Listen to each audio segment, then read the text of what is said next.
Bismillahirrahmanirrahim. Assalamualaikum warahmatullahi wabarakatuh. Alhamdulillahi rabbil alamin wa bihi nasta'in ala umuri dunya waddin wa ala alihi wa sahbihi ajma'in, amma ba'd. Rabbi israh li sadri wa yassir li amri wa hlul 'uqdatam min lisani yafqahu qawli bi rahmatika ya arhamar rahimin. Semoga kita selalu dalam keadaan sehat walafiat, amin. Selalu dalam perlindungan oleh Allah Subhanahu wa taala sehingga kita dapat mengikuti pembelajaran online ini secara maksimal dan juga bisa mendapatkan ilmu yang bermanfaat.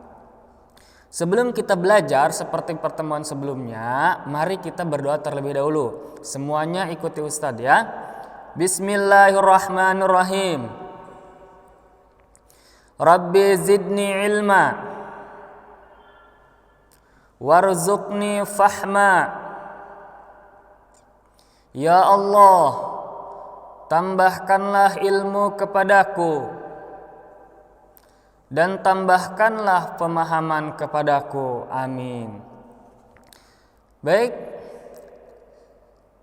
kita akan mulai pembelajaran IPA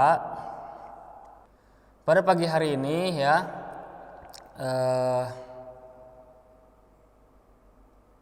Insya Allah kita akan mulai di lanjutan sebelumnya ya.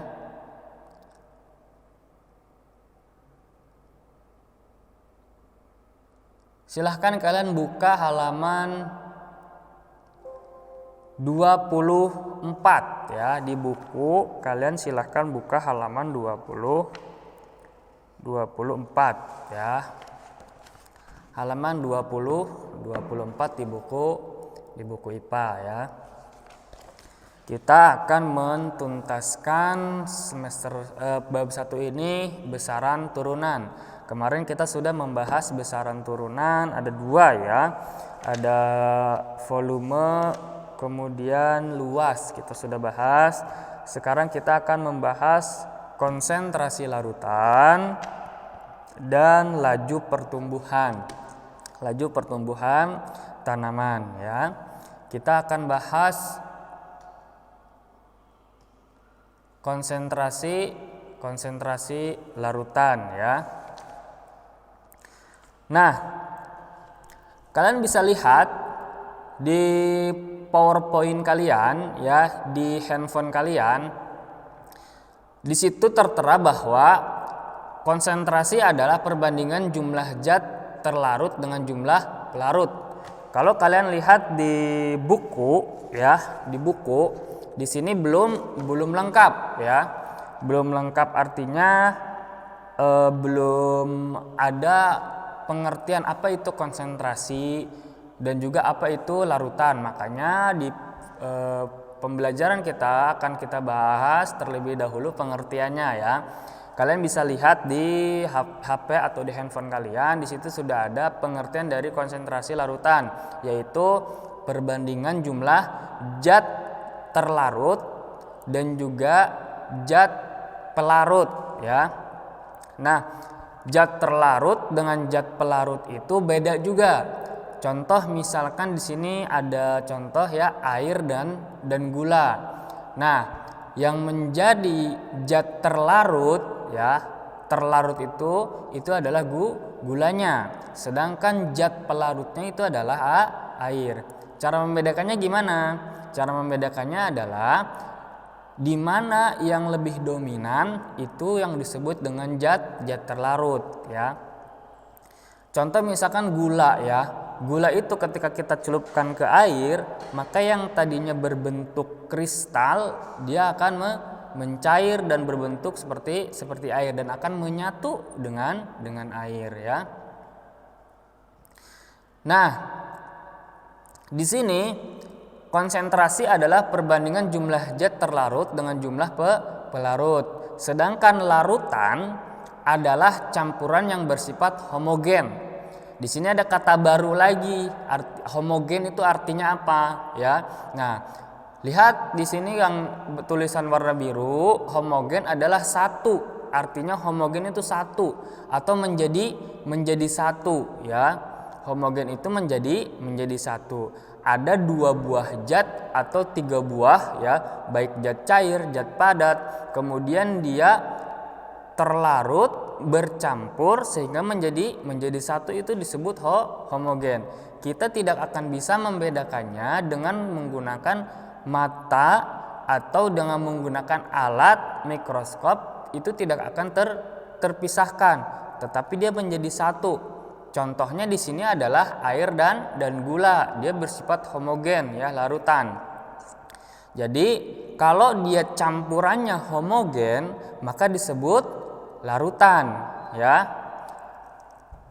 Ketika kita sudah membahas homogen, secara otomatis kita akan membahas heterogen. Apa itu heterogen? Heterogen adalah lebih dari satu ya, secara singkatnya artinya adalah lebih dari satu atau berbeda.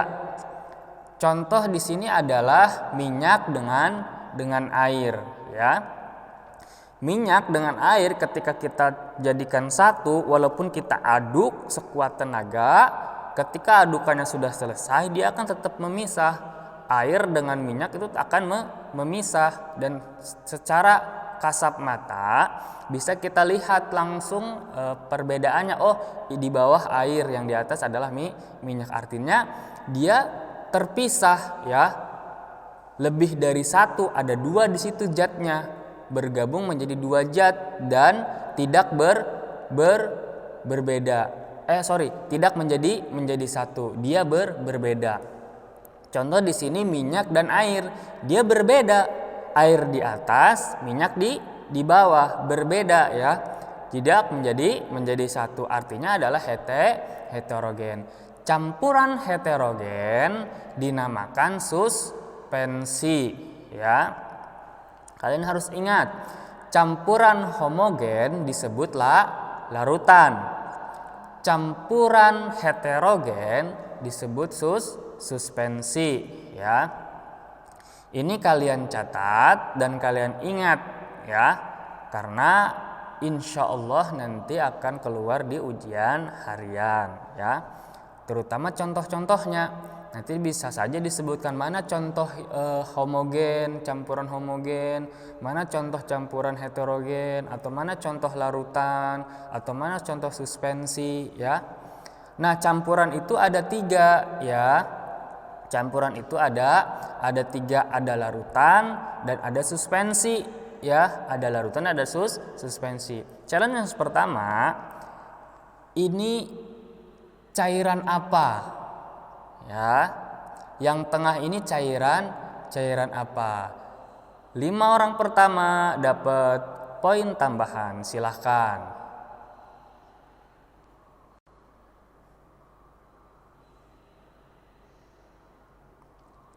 Silahkan, 5 orang pertama dapat poin tambahan. Silahkan buka buku boleh, tapi jangan buka internet ya, karena akan mengganggu jaringan kita ya.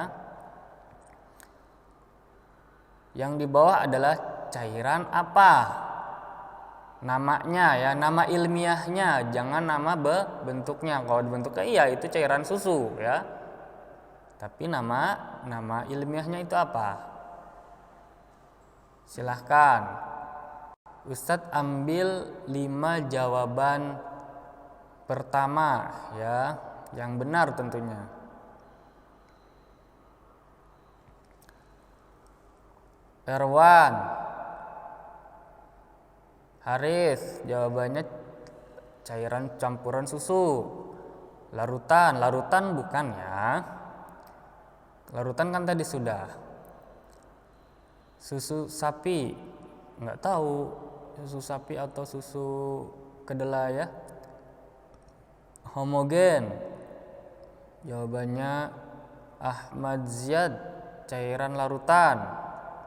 Muhammad Ahnaf, susu, suspensi, campuran homogen. Oke. Ustadz kasih waktu 1 menit, siapa tahu ada yang menjawab benar ya. Sejauh ini masih jawabannya salah semua. Zat campur susu, serbuk, zat terlarut. Cairan infus, bukan ya, itu bukan cairan infus ya. Pelarut. Ya, waktunya habis. Di challenge yang pertama ini tidak ada yang berhasil ya. Sudah, semuanya sudah, kembali fokus ke handphone. Kalian mungkin benar mengatakan bahwa ini adalah campuran antara air dengan susu ya. Benar, karena bentuknya seperti susu ya di dalam gelas. Kalau diminum enak ya. Tetapi namanya ini bukan campuran larutan atau campuran suspensi ataupun campuran susu, bukan ya. Ini namanya adalah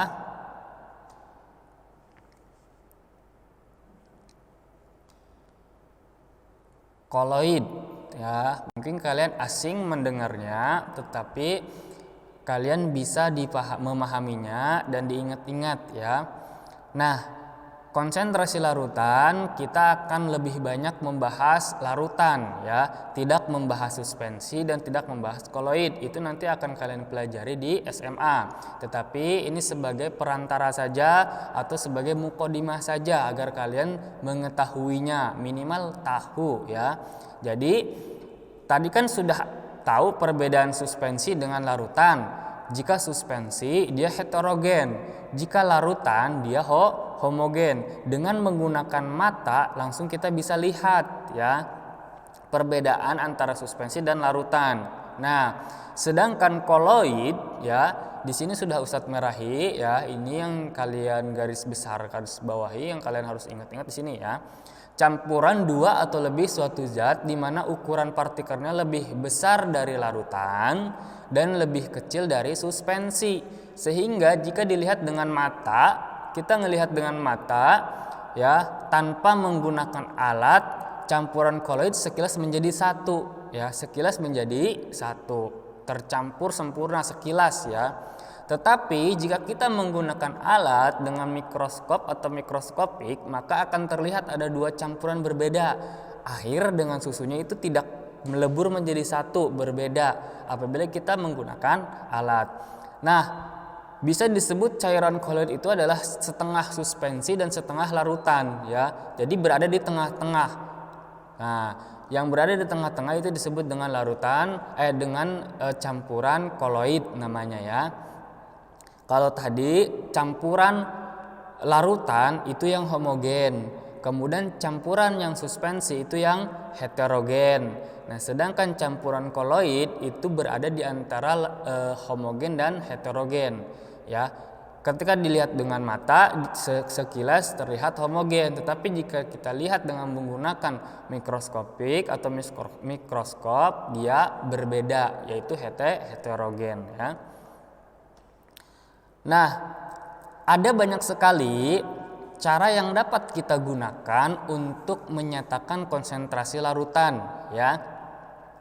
Untuk menghitung konsentrasi larutan itu ada banyak sekali ya caranya. Salah satunya dengan menggunakan rumus yang di bawah ini. Kalian tadi sudah buka halaman 24 ya, halaman 24 di sini. Di sini ada rumus ya, di sini ada rumus itu untuk mencari konsentrasi larutan. Tetapi rumus di situ belum jelas ya. Kalau kalian bacanya saja, kalau sudah paham alhamdulillah. Tetapi yang belum paham di sini akan Ustadz jelaskan kembali ya, terperinci. Di situ ada K konsentrasi larutan, massa terlarut dan volume pelarut ya.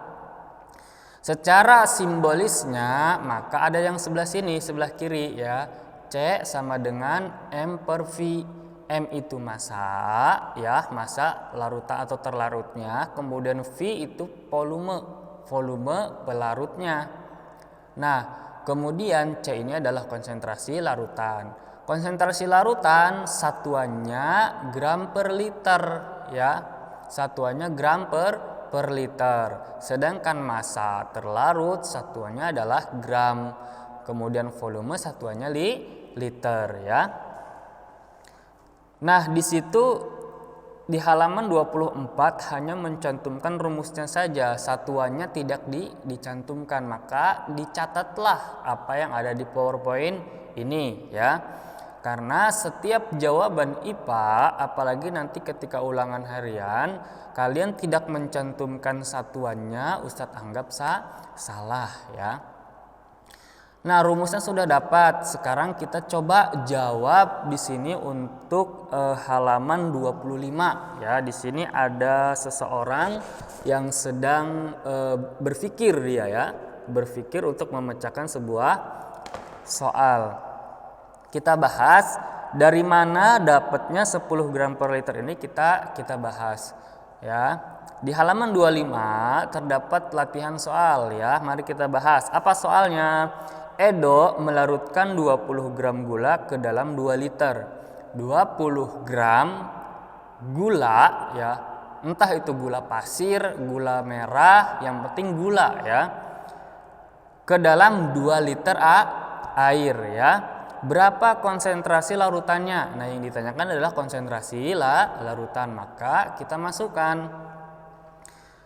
Setiap pembelajaran IPA ketika ada soal harus begini cara menjawabnya ya. Ada yang diketahui, ada yang ditanya, kemudian baru dijawab. Nah, yang diketahui apa?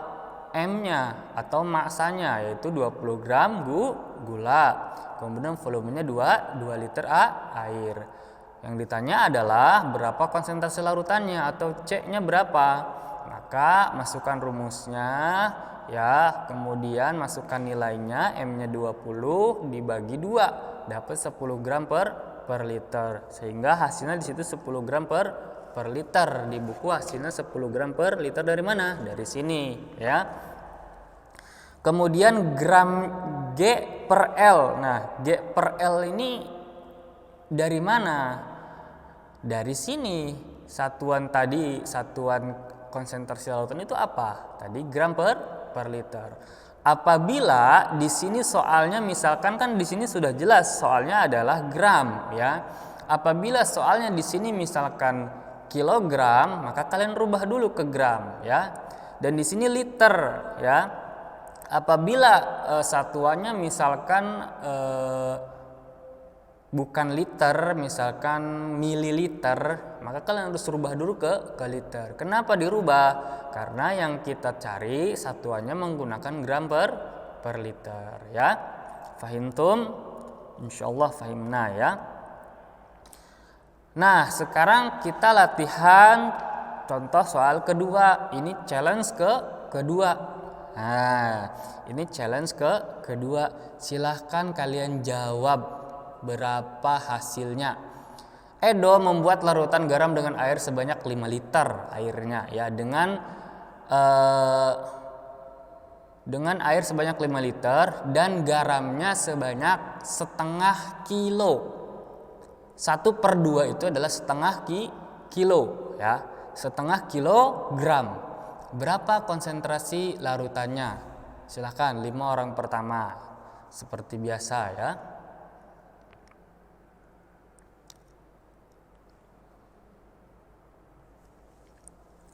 Oke, sudah ada 5 ya, sudah ada 5. Cuman di sini masih ini ya. Rata-rata jawabannya berbeda semua ya. Kita lihat seperti apa jawaban yang benar, maka jawabannya adalah 100 gram per liter. Dari mana? Ya. Di sini masanya adalah setengah kilogram. Nah, Ustadz katakan tadi jika satuannya kilogram maka rubah ke gram terlebih dahulu ya. Nah, maka setengah kilogram sama dengan 500 gram. Cara merubahnya seperti apa? Kalian bisa menggunakan tangga konversi yang pertemuan sebelumnya ya. 500 gram untuk masanya, kemudian volumenya 5 liter. Tinggal dibagi, 500 dibagi 5 sama dengan 100 ya. Selamat kepada beberapa orang yang benar ya, seperti Naufal, kemudian ada banyak di bawah ya, cuman di sini Ustadz catat 5 tercepat. Oke, kita lanjut ya. Insya Allah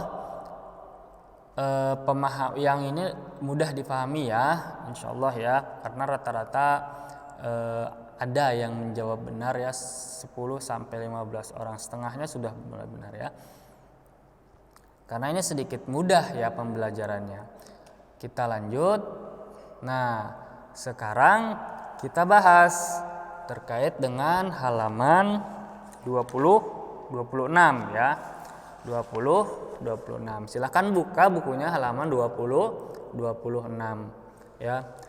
Ustadz di sini kita akan belajar santai ya.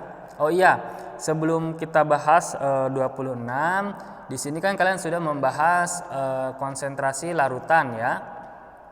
Nah, kenapa di pembelajaran IPA kita bahas konsentrasi larutan? Karena kita tidak tahu nih santri-santri yang saat ini belajar di kelas 7 ya, nanti cita-citanya masa depannya itu akan menjadi seperti apa. Siapa tahu ada yang cita-citanya menjadi ilmuwan ya. Maka dasar ini penting karena ini bisa menjadi dasar untuk kalian menemukan sebuah penemuan.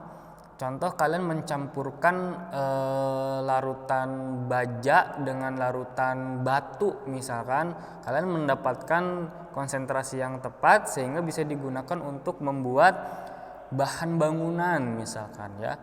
Nah, ini dasarnya dari sini ya. Maka ini penting ya. Atau kalian bisa mencampurkan cairan air kotor dengan air bersih, kemudian kalian campurkan sehingga menjadi sebuah zat yang bisa dimanfaatkan untuk pupuk misalkan ya. Nah, dimulai dari sini dasarnya ya. Kemudian untuk untuk laju pertumbuhan, silakan buka halaman 26. Nah, Ustadz juga di sini menjelaskan ini akan menjelaskan manfaat dan faedahnya. Kenapa kalian membahas laju pertumbuhan? Nah, laju pertumbuhan ini bisa kalian terapkan di tanaman-tanaman. Contoh jagung, padi, bawang, pisang, ya, kelapa dan lain sebagainya. Siapa tahu di sini ada yang cita-citanya menjadi seorang pengusaha ya, seorang pengusaha yang hafiz Quran, mengerti ilmu agama ya, berkecimpung di bidang pertanian. Maka ini penting, ini perlu ya, sehingga kalian agama okelah, pinter misalkan tidak dibodohi. Ketika kalian memiliki lahan 1 hektar, di situ ditanam padi, lahannya ada di Banjarmasin, kamunya ada di Jakarta. Nah, nanamnya misalkan bulan ini di tanggal 2, harusnya 3 bulan kemudian sudah panen ya. Karena kamu nggak tahu perhitungannya, dibilang belum panen sama pekerjanya, sehingga kamu mendapatkan kerugian ya. Tetapi dengan kalian belajar laju pertumbuhan, oh saya sudah belajar nih dulu laju pertumbuhan. Kalau misalkan pertumbuhan padi itu 3 bulan sudah menguncup tuh. Jadi kalau misalkan saya mau mengecek, nggak usah perlu datang ke Banjarmasin, tinggal telepon saja. Ini saya sudah menghitung laju pertumbuhan padi yang di kebun kita bulan segini nih harusnya sudah menguncup. Coba fotokan. Nah, kan jadi kita punya dasar untuk tidak dibodohi oleh petani kita ya. Ketika kita bercita-cita ingin menjadi seorang hafiz, ustadz yang memiliki lahan yang luas ya. Kemudian ini juga manfaatnya bisa kalian terapkan ketika kalian menjadi seorang ilmuwan ya. Ilmuwan yang hafiz Al-Quran tentunya ya, yang tahu ilmu agama sehingga meneliti yang hak dan tidak menerapkan yang batil ya. Nah, kalian bisa mengetahui dengan laju pertumbuhan ini bisa mempercepat atau memperlambat laju pertumbuhannya, atau bisa minimal memberikan informasi kepada petani seperti itu ya. Jadi ini sangat penting. Nah, di halaman 26 ini kita akan membahas laju pertumbuhan. Nah, besaran diambil dari mana coba? Nih, kalian perhatikan ya. Untuk mengukur laju pertumbuhan diambil dari panjang dan waktu ya. Kalian kemarin sudah belajar besaran pokok. Besaran pokok itu panjang ya, kemudian waktu. Nah, dua besaran pokok ini ketika dijadikan satu itu bisa mengukur laju pertumbuhan. Makanya ilmu dasar itu penting kalian pahami ya, karena dari ilmu dasar akan menumbuhkan ilmu-ilmu yang bermanfaat. Salah satu contohnya adalah laju pertumbuhan ini dari panjang dan waktu ya, besaran pokok panjang dan waktu kalian bisa menggunakannya untuk mengukur laju pertumbuhan. Nah, rumusnya kalian bisa lihat di halaman 26 ya, di situ sudah dengan contohnya. Akan tetapi ya di situ tidak sekali lagi seperti halnya konsentrasi larutan tidak dijelaskan ya, dapatnya dari mana, kemudian ini 60 20 ini gimana perhitungannya ya. Maka di sini Ustadz akan bantu lebih diperjelas ya. Secara garis besar rumusnya seperti ini kalian catat ya, kalian tulis. Nah, untuk lebih memahami kita lihat contoh ya. Di sini kita ambil nama Tony ya. Tony telah menanam jagung. Tony ingin mengukur laju pertumbuhan jagungnya. Pada pengukuran awal diperoleh tinggi tanamannya adalah 20 cm. Jadi si Tony ini sudah menanam jagung selama 3 hari. Nah, pas hari ketiga dia mengukur untuk mengetahui berapa sih pertumbuhannya. Dia hari ketiga itu mengukur 20 cm ukuran pertama. Dia tinggalkan lagi, dalam waktu 10 hari dia ngukur lagi ya, dalam waktu 10 hari dia ngukur lagi, ternyata hasilnya adalah sudah jadi tinggi 60 cm ya. Nah, kamu dapat menentukan laju pertumbuhan jagung tersebut dengan perhitungan sebagai berikut. Nah, baru kita hitungannya. Nah, diketahui di sini pertambahan tinggi ya. Kan di situ ada pertambahan tinggi. Pertambahan tinggi itu dapatnya dari mana? Nah, tinggi akhir dikurangi tinggi awal. Tadi kan si Tony itu ada pengukuran awal 20 cm dan pengukuran setelah 10 hari. Nah, itu namanya pengukuran akhir. Pengukuran akhir itu 60, pengukuran awal itu 20. Maka di sini masukkan ya, pengukuran tinggi ya, tinggi akhirnya itu adalah 60 cm, sedangkan tinggi awal tadi 20, maka hasilnya 40 cm. Nah, selang waktu itu apa? Selang waktu itu dari pengukuran awal ke pengukuran yang kedua. Itu selang waktu. Tadi Tony mengukur selang waktunya selama 10 hari, maka masukkan 10 hari di situ. Maka laju pertumbuhan tanaman yang kita tanyakan ya. Kemudian jawabannya adalah laju pertumbuhan dibagi pertambahan tinggi dibagi selang waktu. Nah, maka laju pertumbuhan 40 per 10 ya, sama dengan 40 ya. Ini 40 ini ya, 40 dari mana? Dari sini tadi ya. Kalau di buku itu dia langsung ya 60 dikurangi 20. Nah, karena kita sudah tahu 60 dari mana, kemudian 20 dari mana, tinggal kita masukkan. Maka di sini 40 per 10 dapat 4 cm per hari. Nah, di sini dapat 4 cm. Nah, satuannya adalah 4 cm per hari ya. Dari mana? Karena di sini kita mengukur laju pertumbuhan. Laju pertumbuhan itu satuannya cm per hari. Bisa juga kita rubah ke milimeter per hari ya, atau cm per detik. tetapi itu sangat susah, memerlukan alat ukur yang lebih spesifik. Makanya kita cukup menggunakan satuan dengan cm per hari, sehingga dengan menggunakan penggaris pun kalian bisa mengukurnya ya. Nah, kemudian di sini ada contoh nomor 3, challenge yang ketiga di sini silahkan kalian kerjakan ya. Habibi telah menanam padi ya. Dia jadi Habibi ini seorang pengusaha pertanian lahan padi ya, kemudian sudah menanam. Nah, kemudian Habibi ingin mengukur laju pertumbuhan jagungnya. Oh, ini belum dirubah ya, masa nanam padi yang diukur pertumbuhan jagung ya. Dia ingin mengukur pertumbuhan padinya. Pada pengukuran awal diperoleh tinggi 9 cm ya.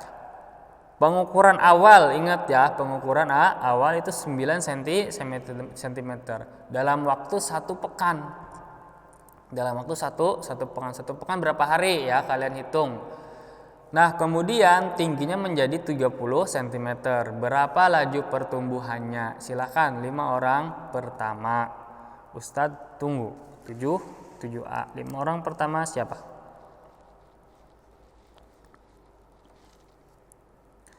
Satu pekan berapa hari? Ayo.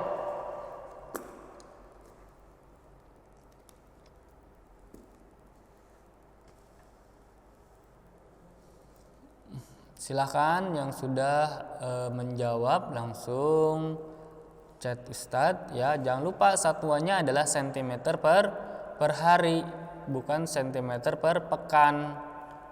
Maka kalian harus rubah dulu. 1 pekan berapa hari? Oke. Sudah 5 ya, sudah 5.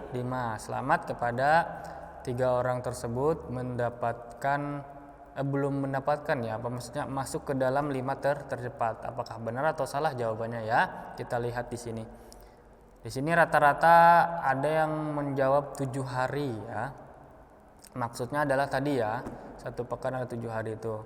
Nah, di sini ada yang menjawab rata-rata adalah 3 cm per hari ya.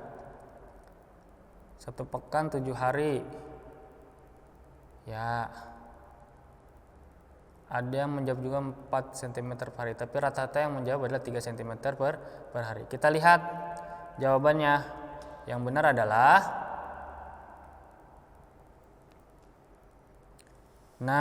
yang benar adalah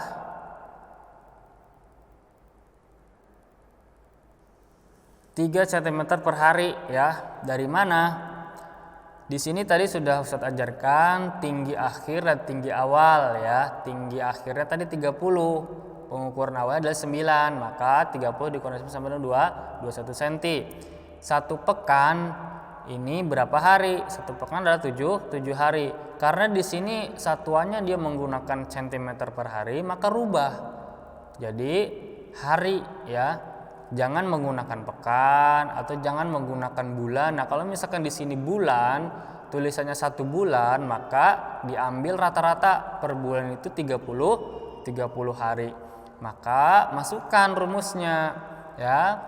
Laju pertumbuhan sama dengan pertambahan tinggi dibagi selang waktu. Pertambahan tingginya berapa? 21. Dapat dari mana? 30 dikurangi 9. Maka 21 dibagi 7. 7 ini dari mana? Dari 1 pekan sama dengan 7 hari. 21 dibagi 7 sama dengan 3 cm ya. Nah, ini adalah pembahasan terakhir ya pada bab 1. Sudah selesai pembahasan kita. Nah, di halaman 29, kemudian halaman 30 itu ada latihan-latihan soal. Silahkan kalian kerjakan di rumah. Kalau misalkan ada yang ingin ditanyakan, boleh tanya Ustadz. Pengerjaan soal di belakang ini tidak wajib ya. Kalau kalian mengerjakan boleh, kalau tidak pun tidak masalah ya, tidak apa-apa ya. Baik, kita tutup untuk pembelajaran IPA di pagi hari ini. Semoga kita selalu dalam keadaan sehat walafiat sampai nanti masuk lagi ke pesantren ya dalam pembelajaran online ini. dan semoga kita selalu diberikan banyak-banyak keberkahan ilmu ya. Mari kita tutup dengan membaca doa kafaratul majlis. Subhanakallah wa bihamdik, asyhadu an la ilaha illa anta, astaghfiruka wa atubu ilaik. Wassalamualaikum warahmatullahi wabarakatuh.